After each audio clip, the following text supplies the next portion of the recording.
শ্লোক ২৫। ধূমো রাত্রিস্তথা কৃষ্ণর ষণ্মাসা দক্ষিণায়নম তত্র চান্দ্রম সংজ্যোতির যোগী প্রাপ্য নিবর্ততে। বাংলা অর্থ: ধোঁয়া, রাত্রি, কৃষ্ণপক্ষ এবং দক্ষিণায়নের ৬ মাস। এই সময়ে দেহত্যাগ করলে যোগী চন্দ্রলোক লাভ করে এবং পরে আবার ফিরে আসে।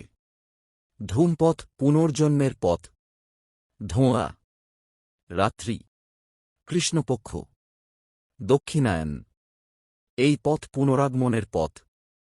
সংক্ষিপ্ত শিক্ষা: এই পথ প্রতীক, অস্পষ্টতা, অন্ধকার ও সীমিত ফলের।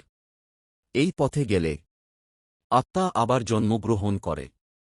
এখন কৃষ্ণ বলবেন, এই দুই পথ চিরকাল থেকেই আছে। শ্লোক ২৬। শুক্লকৃষ্ণে গতি হেতে জগত শাশ্বতে মতে একয়া যাত্তনাবৃত্তিম অন্যয়াবর্ততে পুনঃ।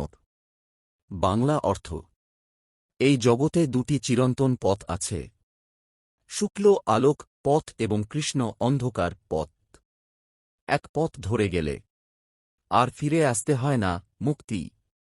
আর অন্য পথ ধরে গেলে পুনরায় ফিরে আসতে হয়, পুনর্জন্ম।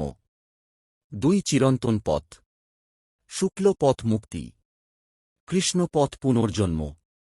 সংক্ষিপ্ত শিক্ষা: জীবনের সাধনাই ঠিক করে মৃত্যুর পরে কোনো পথ হবে। জ্ঞান, ভক্তি ও যোগ আলোক পথের দিকে নিয়ে যায়। এখন কৃষ্ণ বলবেন, যে এই দুই পথ জানে সে কখনো বিভ্রান্ত হয় না।